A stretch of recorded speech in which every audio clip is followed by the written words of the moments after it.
akan membaca doa meninggalkan kata suci wanita. Kemudian Bapak Ibu, insya Allah barang siapa yang pergi umrah kemudian ke Madinah ziarah kepada Rasul, insya Allah ada dapat badal. ada ketiga, Ada badal. Ada ngerjain badal. Ada satu. Ustadz dua. Ustadz dapat dua.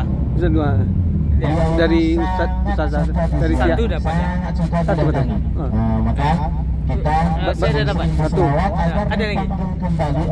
Katanya kasih Ustadz dua tadi katanya. Satu gitu ya. Oh betul, temennya kena. Siapa dikasih? Temannya mana? Nah, jadi kan ada 5 kata Ustazah kan. Ustazah tuh 2. Satu ngerjakan dua. Nah, ya. Ustadz ini 2 katanya. Oh iya. Satu dia ngerjain tadi. Satu. Oh. Allah alam. Nanti yang cek. Berangkat untuk ibadah. Segala setan dari kiri, dari kanan, dari depan, dari belakang, dari manapun itu, kata setan berjanji kepada Allah akan mengapa? Menggoda umat Nabi Adam atau semua manusia.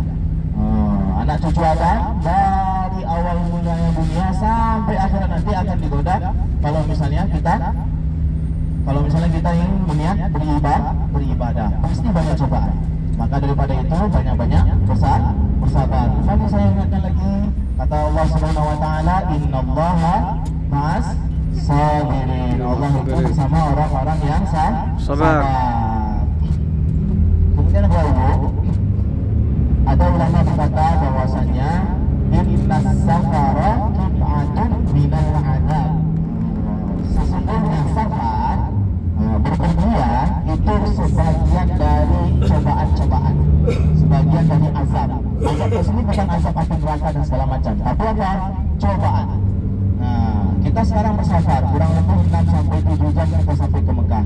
Ini kita menuju Bin Ali atau Masjid Zulhulaifah untuk mengambil mikot. Nah, karena sekarang Bapak Ibu udah jam 2.38, nanti ketika di Bin Ali atau di Masjid Zulhulaifah, yang berwudu silahkan berwudu, kemudian kita sholat, kemudian langsung balik ke bus. Kita agak percepat langkah kita supaya nanti sampai di rumahnya cepat. Ya Bapak Ibu ya. Nah, kemudian setelah sampai di Mekah, yang hotel Anjung, yang hotelnya Anjung nanti sama Ustadz Diki, yang hotel Andalus nanti sama saya, dan hotel Mekah Tower nanti sama Ustadz Riza Halim Perdana. Ustadz Riza insya Allah sampai di sana. Ya Bapak Ibu yang di Mekah Tower nanti insya Allah ada di sana. Kemudian setelah makan di hotel, kita bersih-bersih. Ingat Bapak Ibu, saya ulangi sekali lagi, nanti saya juga saya ulangi. Larangan-larangan ihram ada berapa? Yang pertama untuk ibu-ibu, tidak boleh pakai cadar. Ini khusus ibu-ibu, tidak boleh pakai cadar. Kemudian yang kedua, tidak boleh menutupi telapak tangan, ya ibu ya. Kemudian yang ketiga harus pakai kaos kaki. Kaos kakinya ketika udah ngambil mikot, usahakan auratnya ditutup sampai tutup-tutupnya. Ya Bapak Ibu ya.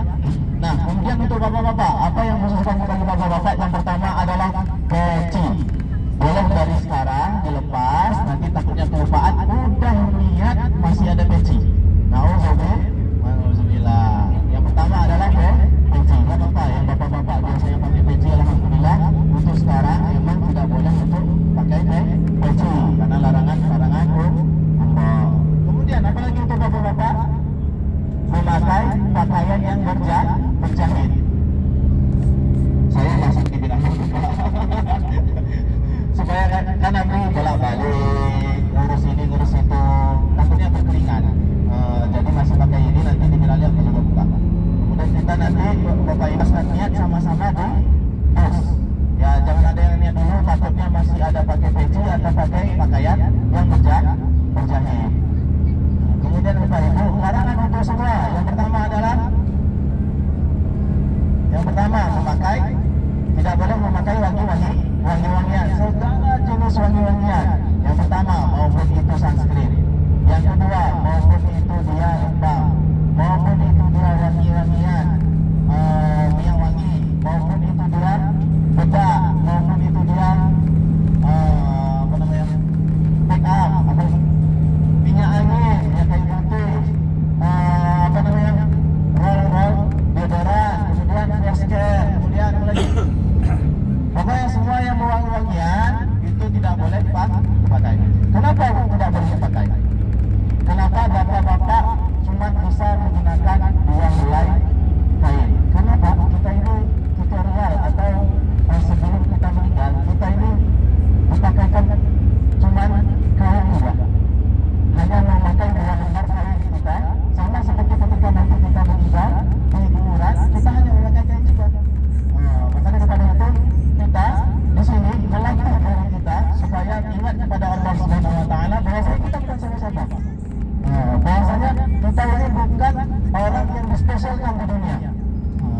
satu orang yang dipersiapkan yang paling disebut oleh Allah. Siapa itu?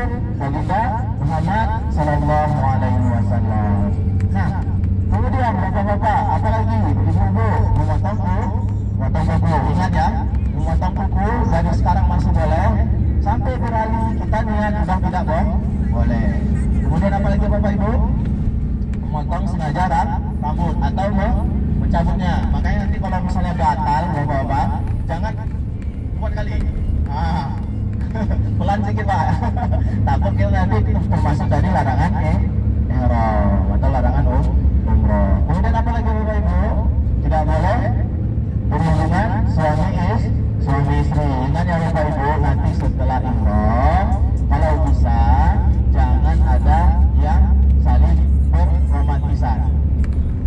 Ingat sekali bapak ibu, saya ingati lagi, ketika kita beribadah pasti cobaan itu ada, pasti cobaan itu banyak, terutama yang suami istri.